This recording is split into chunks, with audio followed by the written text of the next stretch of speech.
যুক্তরাষ্ট্রের বিপক্ষে সিরিজ হারের ধাক্কা কতটা সামলে উঠেছে বাংলাদেশ, আর বিশ্বকাপের মূল পর্বে এটা কি বাধা হবে নাকি শিক্ষা নিয়ে ভালো কিছু করবে টাইগাররা?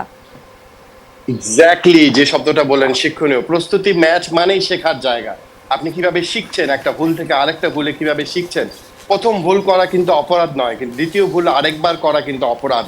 সেটা বাংলাদেশের ক্রিকেটাররা আসলে ব্যাটাররা যে ভুলগুলো করেছে হিউস্টনে, সেখানকার উইকেট কিন্তু পুরোপুরি ডিফারেন্ট। তারপরও নিজেদেরকে মানিয়ে নেওয়া, নিজেদেরকে প্রস্তুত করা, বা আমার যেটা মনে হয়েছে হিউস্টনের দলকে যেভাবে ছন্ন ছড়া একটু মনে হয়েছিল, সেটা কিন্তু ডালাস বা নিউ ইয়র্কে এসে আমার একদমই মনে হয়নি। বরং চনমনে একটা দল মনে হয়েছে।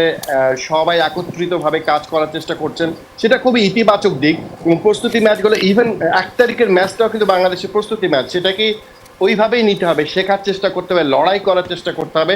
তবে এই ম্যাচের হাইপ কিন্তু একদম অন্যরকম। নিউ ইয়র্কে এখানকার ভারতীয় দর্শক বলুন, বাংলাদেশি দর্শক বলুন, পুরো ম্যাচ ঘিরে একটা অন্যরকম আবহাওয়া আছে। এবং এই ম্যাচটা দিয়ে নাসাউ ক্রিকেট গ্রাউন্ডের কিন্তু উদ্বোধন হবে, এবং পৃথিবীর একমাত্র অস্থায়ী ক্রিকেট স্টেডিয়াম।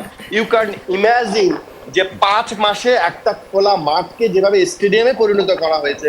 34,000 ধারণ ক্ষমতা। আপনি দেখেন মিরপুরের ধারণ ক্ষমতা 25,000, এখানে 34,000 ধারণ ক্ষমতার গ্যালারি তৈরি করা হয়েছে, যেটা পুরোপুরি অস্থায়ী, চাইলে কালকেই খুলে ফেলা যাবে। কিন্তু মনেই হয়নি সম্ভবত শান্ত এভাবেই দেখে মাঠে ঢুকে তিনি যে অবাক হয়েছেন। এখন আমাদের অবাক হওয়ার মানে সময় আর কি। আমি যখন ঢুকবো আমি জানি না ভেতরে কি ছবিটা, কিন্তু বাইরে থেকে যেটা দেখেছি অসাধারণ কর্মযজ্ঞ হয়েছে, যেভাবে সাজিয়ে ফেলা হয়েছে গ্রাউন্ডটা চিন্তা করা যায় না।